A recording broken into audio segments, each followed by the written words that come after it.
good to see everyone. Still on Zoom, but I think only maybe for another couple of meetings maybe, and then we'll start opening back up. But we've got a good call today. Let's go around and have some folks introduce themselves, because I do see some faces that maybe not everybody has met each other. So we're going to start with Mary. Happy Tuesday. It is Tuesday. I am Mary Kaminska, your Avon lady, helping you be your best inside and out. Thank you, Linda. Linda Haskell, Mesa Chamber of Commerce. Mindy. Good morning. I am an HR consultant, so I help hiring and benefits and handbooks, anything that you might need from an employee perspective, so that I can support you as you grow your business. Great. Thanks, Teresa. Teresa DeBona from the Mesa Chamber of Commerce. Sherry. Hi, I'm Sherry Eklund. I'm the founder of IamTeenStrong.com. We are a website that supports the health and wellness of teen girls. Thank you. Shauna. I'm Shauna Zuniga, Mesa Chamber of Commerce. Kayla. Good morning, Kayla Joffroy with Rover Realty. Colleen. Hi, my name is Colleen Geary. I'm with Nikki Shaw, Farm Bureau Financial Services. We are an insurance and financial planning agency located here in Mesa. Thank you. Vesa.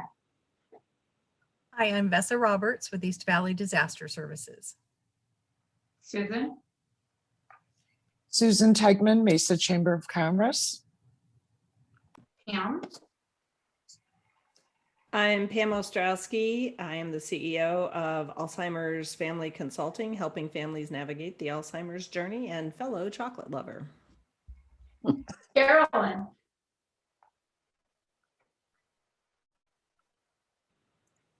Did you say me?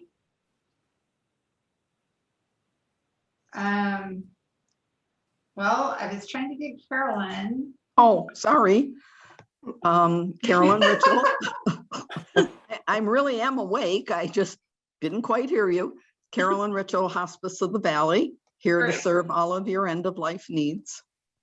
Thank you. Melissa. Hi, I'm Melissa Buxton, and I'm your mall girlfriend. I represent Superstition Spring Center, Santan Village, Chandler Fashion Center, and several other shopping centers here in Arizona. And I'd love to talk to you about ways we can promote your business at our shopping center. Thank you. Jennifer. Hi, everybody. My name is Jennifer Pigeon. I work at Benefit Intelligence. I'm a health insurance broker. So I work with small and mid-sized businesses, helping them structure strategies for their health plans. They're going to save them money, essentially. So good to be here. Thanks, Becky. Hi, I'm Becky. Becky? Can you hear me? Can you hear me? Yes. Okay. I'm Becky Friend, Yes. Community Outreach Director for Acoya Mesa Senior Living, where everything shines a little brighter. We have independent, assisted, and memory care. Thank you. Laura. Hi, everyone. I am Laura Moats. I'm Director of Sales for Courtyard, married at Phoenix Mesa Gateway Airport. Thank you. Naomi. Hi, I'm Naomi with All Pro Transportation. Can you hear me? Yes. Yep. Oh, okay. I'm Naomi with All Pro Transportation. It's good to see some faces here I haven't seen for a while. So a good lead for me is just anybody needs a ride. We're taking people back and forth to the airport, believe it or not, and doing wedding shuttles all over the place. People are getting married. Anyway, have a good day, everyone. Erica. Erica. Okay, Connie. Oh, sorry. Erica. Hey. Can you see me? Sorry. I'm Erica with From Time to Time Preschool. Sorry. Can you guys hear me? Sorry. Yep. Okay. All right. I'm Erica with From Time to Time Preschool here in Mesa. Thank you. Connie. Good morning, Connie with Use My Guys Services. Great. All right. I think that's everybody. I'll turn it back over to Lauren, and Lauren, you can take it from here. Awesome. Well, welcome ladies to our Women in Business event. We're excited to have you guys today. We are also very excited for Miss Stephanie to be here with us today and be our presenter as we talk about chocolate and chai tea. So we're going to learn a little bit about how to live a little bit healthier life. And so I'm going to do a little intro for Stephanie. Her experience in healthcare, nutrition services, and pharmaceutical sales has given her a unique set of skills that has ignited a passion to bring responsible, evidence-based nutrition information to the public through educating physicians and other healthcare professionals and on the public end of the health cost savings. Stephanie's varied background in nutrition has helped countless patients achieve their individual nutrition goals. She received her Bachelor of Science degree in dietetics from NAU and a Master's of Arts degree in business management from Webster University. She has been a registered dietitian nutritionist for 34 years. Stephanie is a native Arizonian with the love of sunshine and the Sonoran Desert. One of her passions is writing, speaking, and educating on topics of nutrition and its impact on our health. She enjoys the pursuit of her own health goals by practicing regularly and moving in many forms as possible and experimenting in the kitchen with her hubby. Her greatest joy is spending time with her children and grandchildren. Stephanie, we are so excited to have you here today and learn more about nutrition. Go ahead and take it away. Thank you so much. Yeah, I've been around a long time. I was born into the low-fat era. If any of you remember the low-fat era, I think the low-fat era actually ruined our health, and I feel a little sad that I was a part of that. I think we were given some faulty information, and a lot of those processed foods that are harming our health were born out of the low-fat era. But let's see, let me get my presentation up here. Can y'all see that? Yes, ma'am. Okay, so I am a registered dietitian nutritionist with the Nutrition Professionals. The Nutrition Professionals was started by a Mesa resident, Michelle Berman, in 2006. She saw the need for people to see dietitians individually. We typically work in illness environments. It's mandatory for someone who is on dialysis to have access to a dietitian. We are in hospitals, long-term care, rehab facilities, but meeting with a dietitian outside of those illness areas, it is not something that most of us are familiar with. Most people have been on a diet, but very few people have actually met and worked with a dietitian, which I am so grateful to have this opportunity to speak to you ladies. A registered dietitian nutrition is the food and nutrition experts. We're the healthcare professionals. We're educated and trained in the science of nutrition. We're not a diet. We don't help you diet. We don't put you on diets. We find we do a nutrition assessment, we do medical history, and we find out who you are and what your stressors are, what your health issues are, and we help you develop a plan that works for you. So if chocolate's part of that, then chocolate's going to be part of that, because we know that if you restrict things in your diet that you love, then you're just going to want that more. There's a lot of psychology to eating that diets don't address, and that's why we get undermined when we go on diet. Here's just some health statistics, and this is what has made me passionate. I've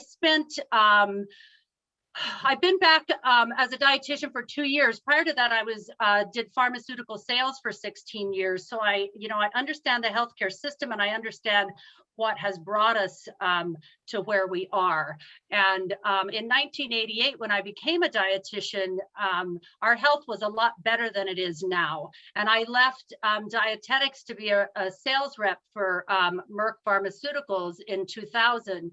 And these health statistics were not what they are today. And so coming back and seeing where we are after I thought I was doing all this great work selling these drugs. It's just made me passionate in talking to people about what nutrition really is, and easy ways we can adjust our lives to make our health better and our lives better.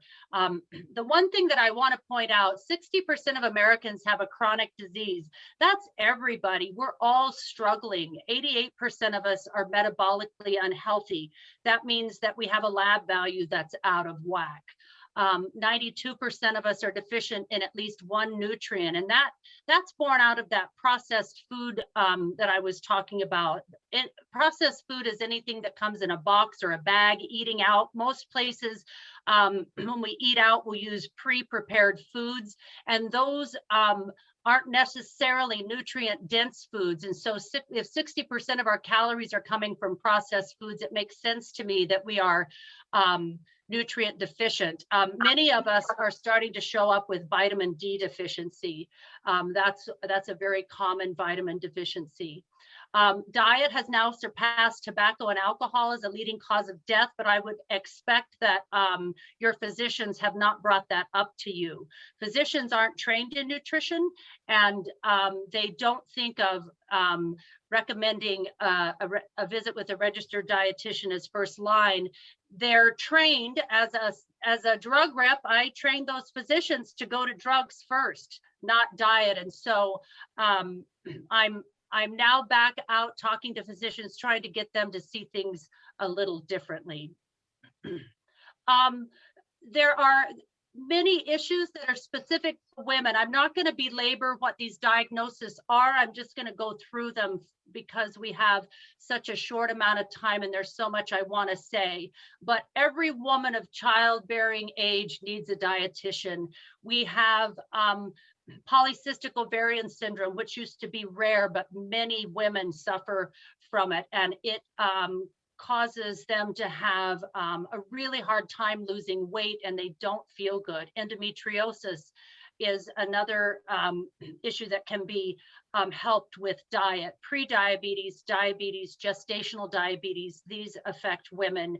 And then other things that you may be suffering with that are common to women are thyroid issues, unwanted weight gain, and poor mental health, or just feeling like you're struggling mentally, and then chronic inflammation. Chronic inflammation can aggravate any common disease, but it also causes some of our common symptoms, which I will get into.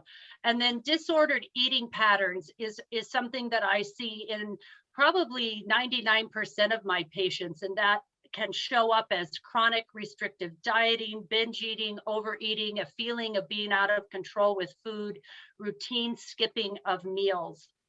And those disordered eating patterns over the course of a lifetime show up in my office at a 60-year-old woman who can't lose weight and just is struggling with fatigue and just not feeling well.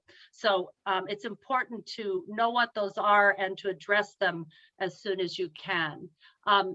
Every postmenopausal woman needs a dietitian. I remember being very fearful when I was in my 40s of this impending menopause and weight gain. I was very much had disordered eating patterns myself. Just because you're knowledgeable doesn't mean that you know how to help yourself get out of it. These are common diseases that show up for women postmenopausal, where nutrition can have a significant impact in a positive way. And then teen girls really could use the help of a dietitian. Sherry Eklund, maybe we need to talk and do a one-on-one sometime, but teenagers are prime targets for what I call diet culture, and develop these disordered eating patterns that disrupt their mental health and their lives. Disordered eating patterns can turn into eating disorders, and obesity is becoming a huge struggle for young women at a time where they're so self-conscious about their bodies anyway. This is a list of symptoms that are very common to us. It's a long list of symptoms, but just read through that and see if you can identify yourself in there. All of these symptoms can be caused by a poor diet. And if they aren't necessarily caused by the poor diet, they can be alleviated by changing your diet. But poor gut health and chronic inflammation are things that aren't necessarily addressed by our physicians in a way other than giving you a drug that may or may not work for you. But changing your diet will work almost every single time. But we're very much a pill-oriented society. We want a quick fix. And as you all know, diet isn't a quick fix. And the psychology of eating can come and tackle us when we're trying to do better. But I wanna emphasize some of these symptoms. Chronic pain in your joints, chronic fatigue, depression, anxiety, brain fog, GI symptoms, weight gain, the inability to lose weight, all headache, all of those things can be a consequence of the food choices or the timing of your food that you're making. I don't know if any of you have heard about diet culture, but diet culture has a strong grip on our country, on our world. We spend $66 billion annually just on weight loss alone, and 95% of diets fail. And it's because diet culture is a set of beliefs that worships thinness and equates health and moral virtue instead of being healthy. We are constantly judging ourselves for how we look. And when we don't achieve that goal, then we beat ourselves up, and that can throw us into those disordered eating patterns where we cope with food or we restrict ourselves to the point where we're starving and we overeat. Diet culture is something that I want to help as many people break up with as I can, because it steals your energy, your time, and your money. And it also can be very disruptive to a family if we're dieting all the time and we're not feeling good about ourselves. As women, that plays out on our, who we are and how we feel always plays out on our families.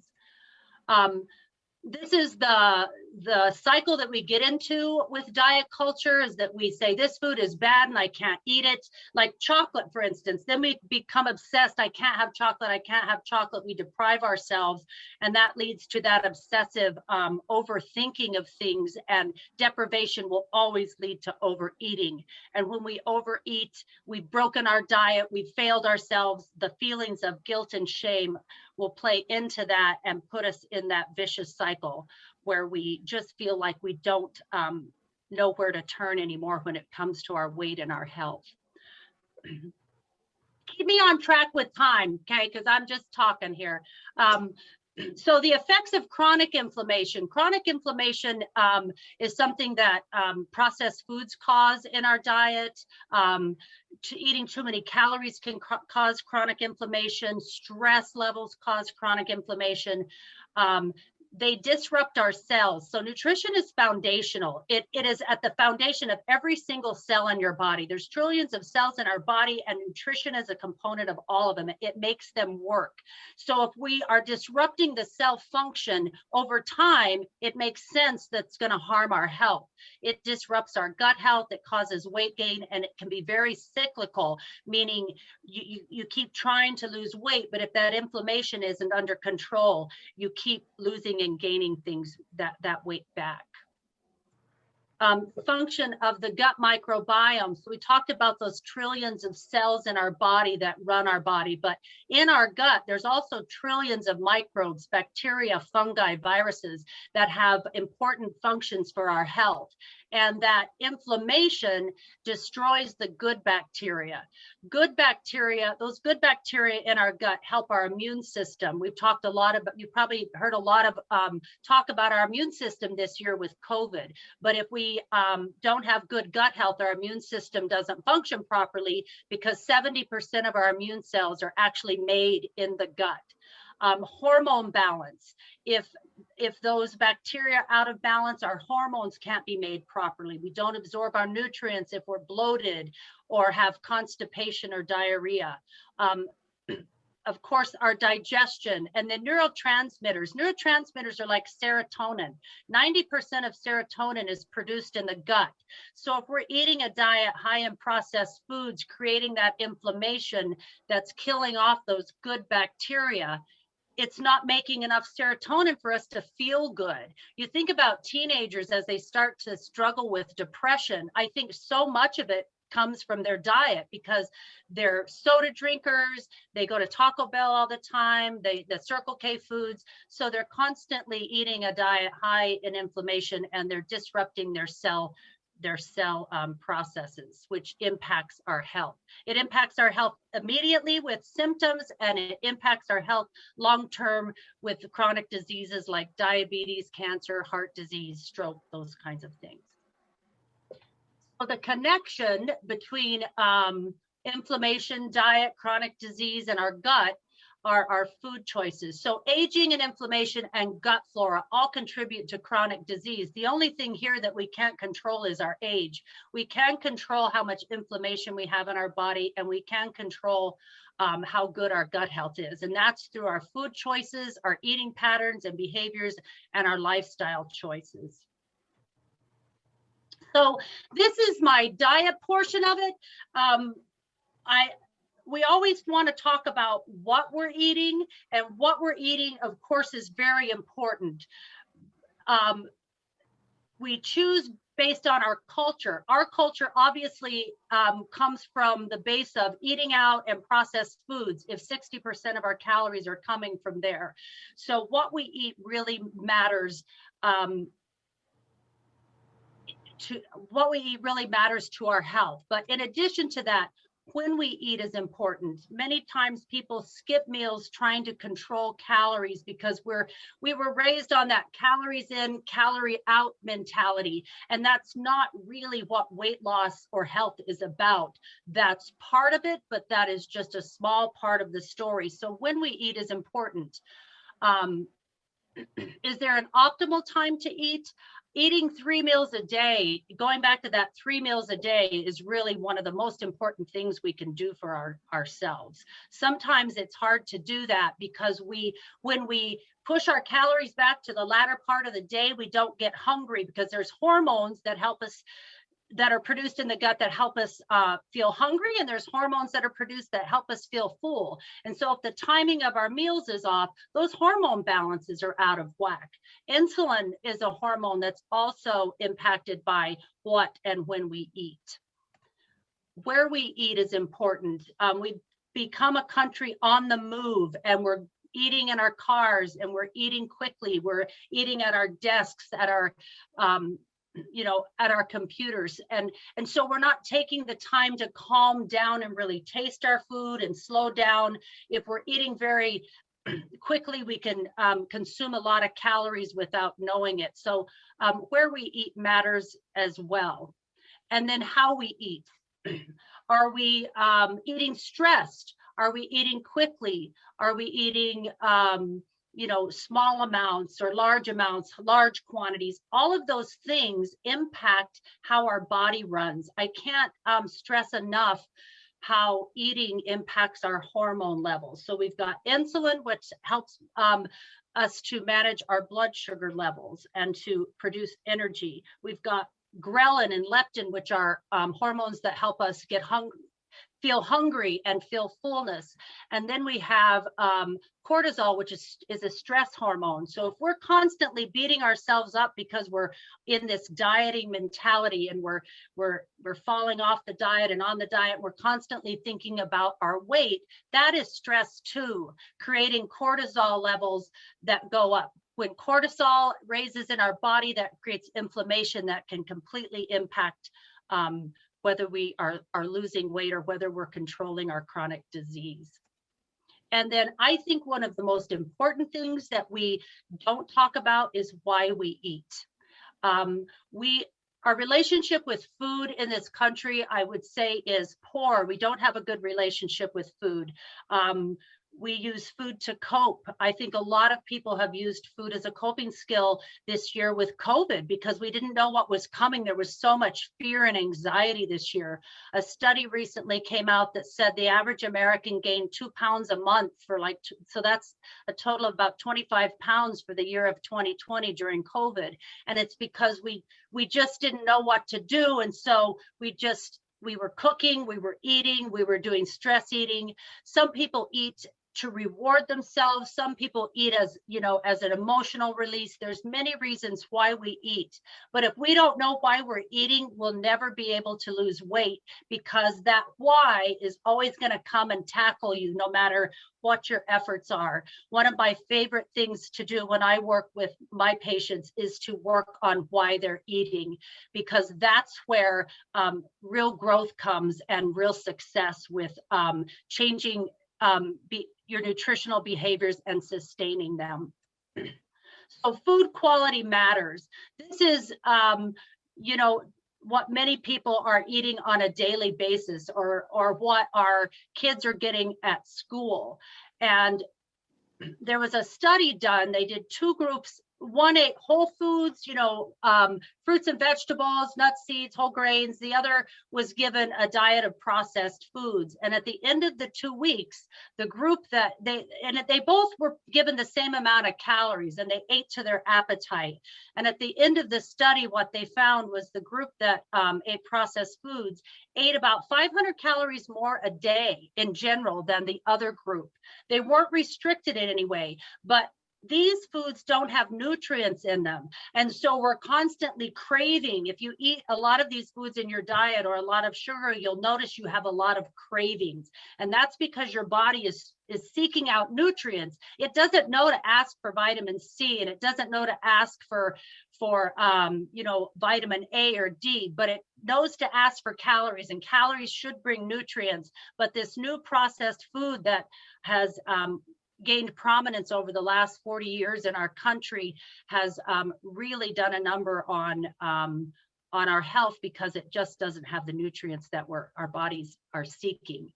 So I like to view food as fuel, just like gasoline is to your car. And so if you fuel well, you're going to feel better.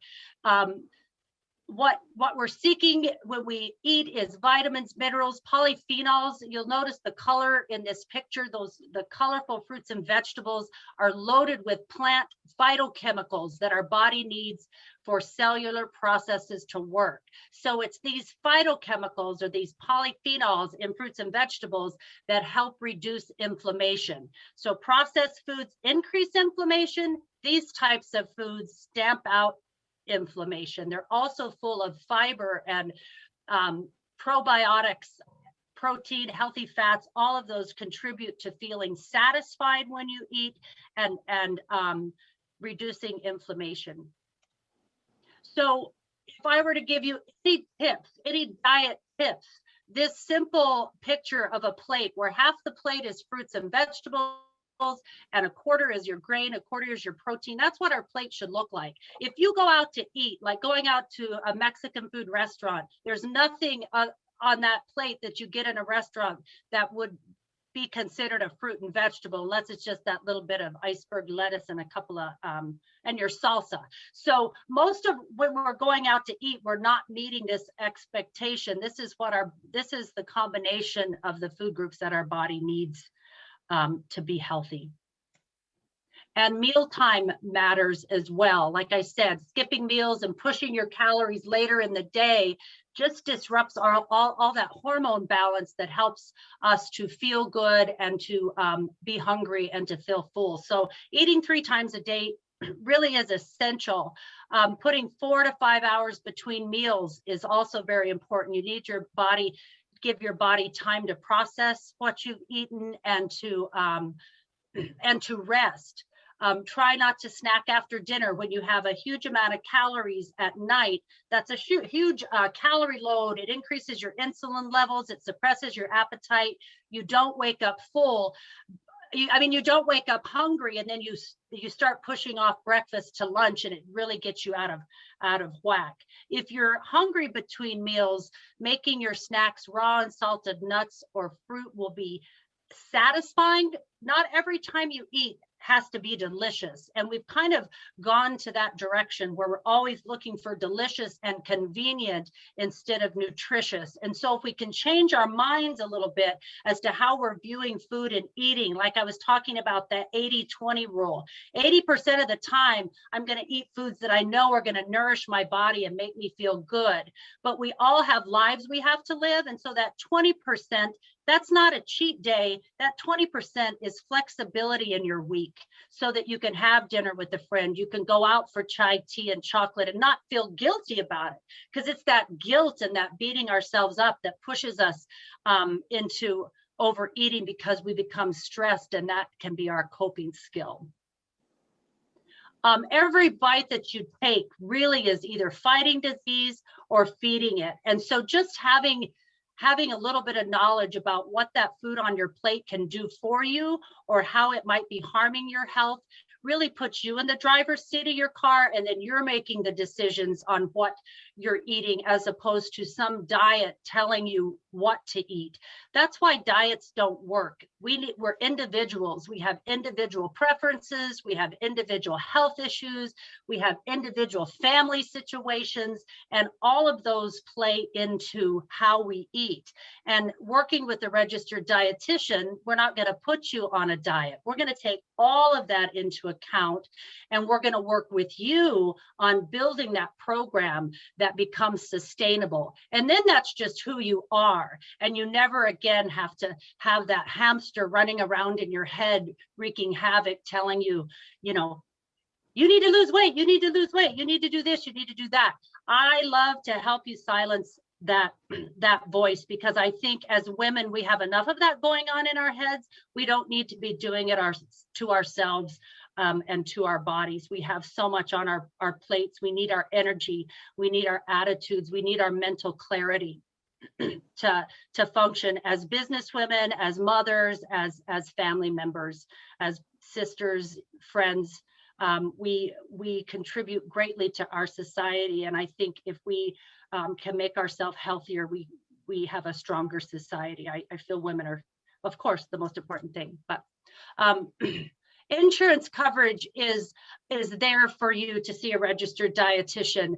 Most commercial plans cover a dietitian. Many plans cover, unlimited visits. Some restrict the visits. But if you're interested in changing your life and not going on another diet, meeting with a registered dietitian doesn't have to be a huge, program or cost for you. Those people who are on Medicare, unfortunately, Medicare at this point only covers a diagnosis of diabetes and chronic kidney disease, and all the access plans cover nutrition services with unlimited visits. I've met some really good, some really wonderful patients as teenagers who were in serious situations in their home, and they were on access.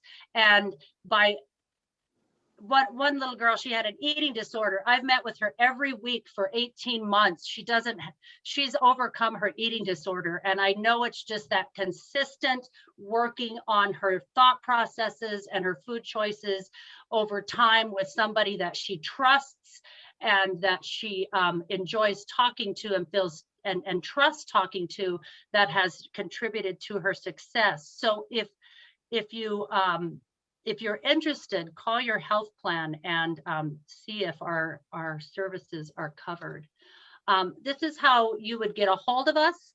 I am one of 7 dietitians. We're in the process of hiring 2 more. I think people are getting, we're just starting to wake up to the fact that we need to improve our nutrition, and going on another diet isn't going to get us there. And I'm very excited in my job that I get to do outreach to physicians and educate them on how we really are a partner for them. We're not saying anything that goes against what they're saying. We partner with them on whatever plan they have you on, whatever medications you need to be on. We're knowledgeable in medications. We know how to review lab work and how to apply your diet to your labs. And so it's a real thorough assessment, and we just build out a program that that works for you in your life. Like I said, we've got kids and we've got, young women, and then we've got older women. At every stage of life, our nutrition changes. Our nutrition is different when we're a preteen versus a teen, or a pregnant woman, or, a woman who's premenopausal or postmenopausal. We all have different nutrition needs at different times. And if we're trying to apply the same recipe for our health or weight loss that we did when we were 20, and like I'm 59 now, it just does not work. So having somebody help you sift through what your life is, and what is valuable to you, and what you feel you can accomplish, and then setting goals off of that really works out to a program that works for you and it's sustainable. Like, I don't ever want you to come back and say, it didn't work for me. I want to work with you long enough so that those habits are now who you are. So, questions? Can we just go, excuse me, go ahead and ask? Yeah. So where do you stand on intermittent fasting and how many meals a day you should have? So for us as dietitians, how intermittent fasting is presented to the public is a diet. They tell you when to eat, they tell you. So I don't like it for that reason. Anytime somebody goes on a diet, it increases stress and let's see. And it doesn't work for you. Like, if going 14 hours without food just does not work for you, and you try intermittent fasting, you fail, then you feel like a failure. But this to me is like, if you want to intermittent fasting or a meal plan, is eating 3 times a day. And there's all the studies that say eating, don't eat after 7, or don't eat, like, the plan of 3 meals a day has to work for you. Maybe you work shift work. Maybe you get home at 11 p.m. and so you sleep in until 8 or whatever. Like, whenever your day starts is when these 3 meals start, right? And then trying to make those meals substantial enough in nutrients that you're not hungry between meals. That 4 to 5 hours between meals is really important. Now, that's not how we were taught. Remember the low-fat diet craze brought in snacks, and that was really the food industry convincing us that now they've developed all these snacks. You need to have a snack between meals. Now, some people have to have that snack in the afternoon. That's just how their body works. And so if you're that person, that's when you want to make those snacks count. They need to be nutrient dense and have fiber in them, and then saving that 20% for when you want to go out to ice cream with your grandkids, or out to dinner with your family on Friday night. It's just being more mindful with how you're setting up your week, because with diets, we go on a diet, we go off a diet, we go on a diet, we go off a diet. There's no rhythm in that. We try to help you find your rhythm, your flow, so that every day you get up and you can accomplish your nutrition goals. Awesome. Thank you. Hi. I'm allergic to a lot of things, as far as a lot of stuff of what people would claim that it is healthy. It is like nuts, tomatoes, and things like that. And also like about lemons, limes, pineapples, and grapefruit. A lot of people, they say these things are healthy, but what am I supposed to replace those with? Just because something is healthy doesn't mean it's good for you, right? You know that you're intolerant. A lot of people have started to develop these food intolerances. I have to tell you, I didn't see that when I was first a dietitian in the 1980s. It was rare that we saw food intolerances.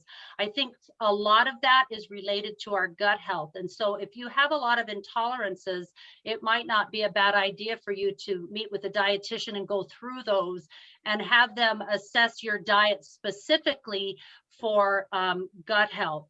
Now, if we're intolerant to something, you can't eat it. There's, if it's causing bloating, pain, diarrhea, those are things that you should avoid. And we know our body best, but there's, a wide variety of foods. And so all those things you mentioned are healthy, but there's also other alternatives that you can replace them with. Like nuts and seeds are very good, but if you're intolerant to them, then you shouldn't eat them.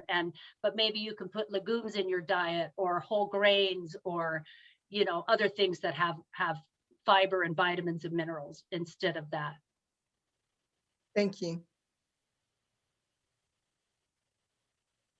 Stephanie, I have a question for you. So I've been snacking on almonds lately, and I read how high in calories they are.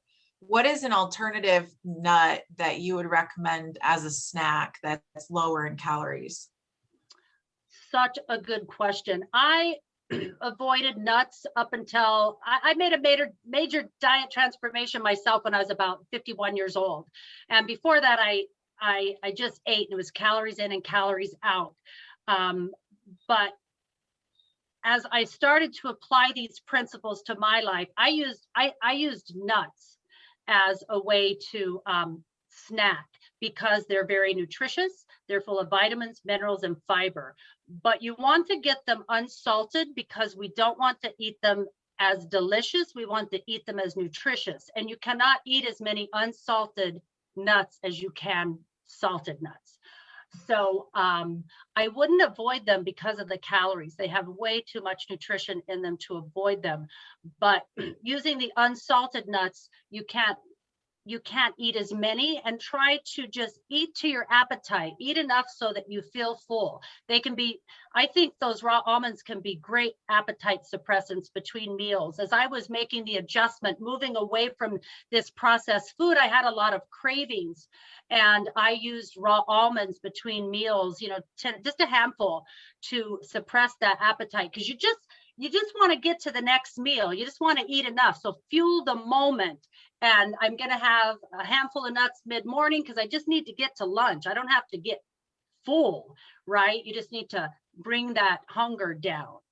So I say get them unsalted and use them. They're very, very, very good for you. Thank you. I don't have a question. Oh, go ahead. I was just going to ask, have you ever done appointments with couples? Like, is it,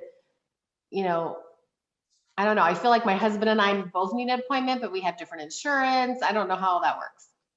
We can definitely do couples, but I'll tell you, it's not my favorite format, because you can't really be honest in front of your spouse. Like there's some things that you keep from him. I've had so many patients tell me, like, my husband doesn't know I binge eat, or my husband doesn't know that I am eating a candy bar every day on the way home from work.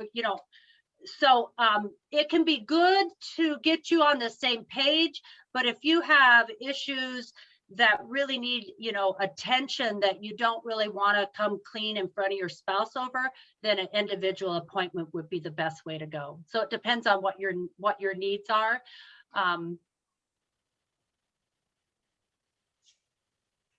I don't have so much as a question as I want to let all of you ladies know.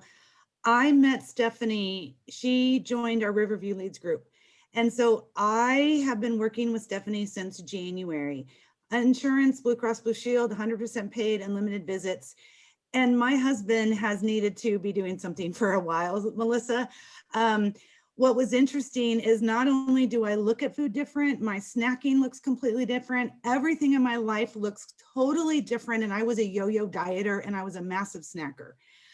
The other day, ladies, real talk, when I was bending over to put a Keurig from the thing into the trash, all of a sudden my husband says to me, "Wow, babe, you really are losing weight. Your butt looks smaller." And he's like, "I'm your husband. I can look at your butt," right? So now all of a sudden, 4 months into this, now my husband is wanting to have, instead of delicious food, he's wanting to have nutritious food. So it starts with us. If we want our husbands to come along, we've got to do the work first, and they've got to see it. Yeah. Agree And it's a slow 100%. process. I mean, Mary, I think when I first started working with Mary, I'm sure the first couple of times she was like, whatever, very slow. Like, when are you going to get to the point, Stephanie? And I always just tell them, like, be patient, it'll start to click. And after about 3 or 4 times, then you start to see, like, I'm just guiding you. I'm inviting you to get in the driver's seat of your car and putting your brain in touch with your body so that you know when you eat, how it makes you feel, and what questions to ask yourself to kind of disrupt some of those disordered eating patterns and some of those negative thoughts. And it all starts to fall into line, and it just feels smooth and almost easy, but you have to, you have to be motivated, but it can feel easy. Wouldn't you say, Mary? I can agree completely. And I saw a chat pop up that asked how often. And I'll tell you that in the beginning, I was weekly. And then we moved to every 2 weeks. And last month, she was like, all right, Mary, what more do you need me for now? You've got this. I'm like, I need accountability. I need once a month. So, everyone's journey is different, but definitely see what it looks like as you move through with a nutritionist. And don't let money be a stopping point for you, because that was what years ago, we're talking years ago, I worked with a nutritionist and I stopped. I got rid of a lot of weight, but I stopped because I couldn't afford it. So now with insurance covering it, all my excuses were gone. And then Stephanie just joins my Riverview group. I had all my excuses were gone, ladies. And the difference, I was even showing Melissa this morning, these pants, unless I wear a belt, I'm not gonna be able to wear them much longer. And I could not get into these pants at all in January. And that's, I hardly ever exercise. It's the food I'm eating. Right. And that makes a huge difference. Yeah. So definitely reach out, because your body and your mind, the mental fog, ladies, it's gone. Like, it's amazing. It's Those amazing. crashes, no more naps. Like, it's crazy. Really? That's so awesome, Mary. Yeah. Very cool. I think my mantra is for nutrition is change your mind, change your life. If you change the way you view food and how you see it in your life, and you put yourself in charge, a diet is outside of ourselves. And so we're constantly being put in that parent-child relationship with that diet, the diet being the parent, us being the child. And then we rebel instantly because we're being restricted, you're being grounded, so to speak. And so it just kicks us into this crazy thought process that undermines us every time. We can last on a diet 2 to 3 weeks, but this kind of plan, it takes time to develop it, but in the long run, you'll never have to come back to another diet again. I've had patients come back after they've discharged with me and say, hey, can we have one visit? I want you to talk to me about carbohydrates again. I can't remember. I think I need an update on that. Or, just talk me through this difficult moment in my life. I love to strategize. We meet every 2 or 3 weeks. We strategize just that time period. Like, tell me what stressors are in your life. How can we set you up so that you don't choose food when you get stressed out, just in that window of time? So it's not looking to, I have to lose 30 pounds. It's like, what am I going to do for the next 2 weeks? It's so much easier that way than looking at a weight loss goal. I do want you to know I am eating more vegetables than I've normally done. And I love vegetables, but I am eating more. And I love breakfast, but I find I don't eat breakfast except on the weekends. But with Stephanie's help, I at least eat something. Even if it's a piece of toast with my cup of coffee, something. Yeah. So Stephanie, thank you. You're welcome. Stephanie, we appreciate Stephanie, this is we have time maybe for one more question, and then we'll wrap things up. Do we have one more question? Oh, this is Naomi. Okay. I actually, just something to add to what Stephanie's talking about. I'm so old. Does anybody remember? I was a great a diet fanatic. Does anybody remember when we had to eat hard-boiled eggs and grapefruit, and we were supposed to lose weight? Does anybody, God almighty, to this day, I cannot eat either one of them. Okay, so that's stupidity. And I was I was in Weight Watchers when I was in my mid-20s. Okay, I lost 20 pounds, well, of the 160, 70 pounds that I started out with. I was so proud of myself, and some of my friends, we went to San Francisco. Okay, I mean, from San Francisco, we went to Europe. So I called Weight Watchers and I said, now, when I'm in France, what can I order to eat? When I'm in Germany, what can I order to eat? They couldn't help me with anything. Well, I gained all 20 pounds back in about 2 weeks in Europe. So I was real proud of myself.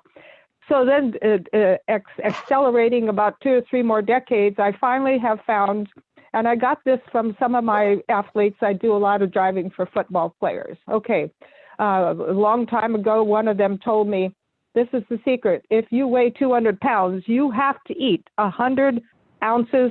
You have to drink 100 ounces of water a day.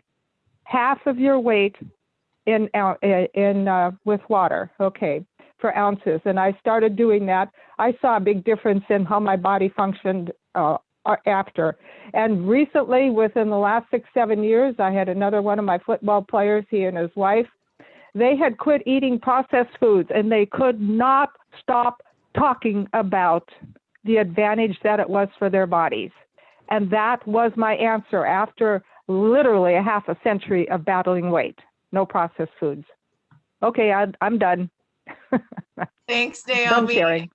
No, thank you for sharing. And Jennifer, thank you so much. I think you're right. I think we live in a culture where we celebrate with food.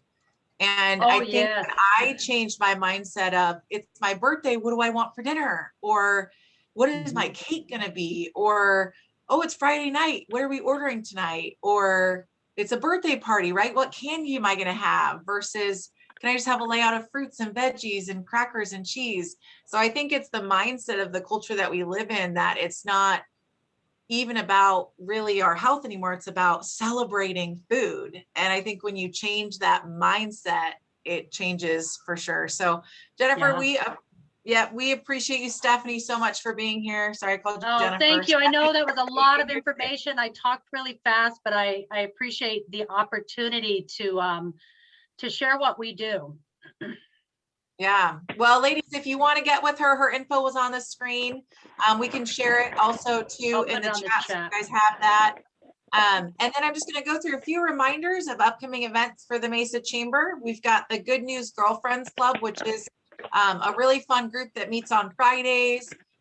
Mary and I and a lot of you are there, so come join us. It's 3 p.m. on Fridays, 3 to 4. We also have the golf tournament on Thursday, which we're really excited about. It's this Thursday, the 29th. Come out, join us, hang out. If you haven't already sponsored, you can talk to Sally or Bob or Linda or anyone on the call about getting involved. There's going to be a fun auction with lots of items to bid on, so check out the website for more information on that. You can also be a part of the golf ball drop. If you're not attending, you can still buy golf balls for the helicopter ball drop. The ball closest to the hole wins $400 in Southwest Airline gift cards. For more information or to purchase, check these out also at the Chamber website. And then our last thing coming up, or not last thing, but last thing I'm gonna mention is the lunch mob with Council Member Francisco Heredia. Did I say that right, Sally? Okay. And that's ready? Tuesday, May 4th. Yep, I probably murdered that last name, but that's okay. Tuesday, May 4th, sponsored by Los Sombreros, and that's 11:30 to 12:30. You can register for that on mesachamber.org. So thanks for joining us today, ladies. We hope you have a great week, and we hope to see you on Friday at Good News Girlfriends. Take care. Bye. Bye. Have a great week, everyone. Stay connected to Mesa Chamber social media, email newsletters, Monday morning message, and mesachamber.org to always know what's happening at your Mesa Chamber.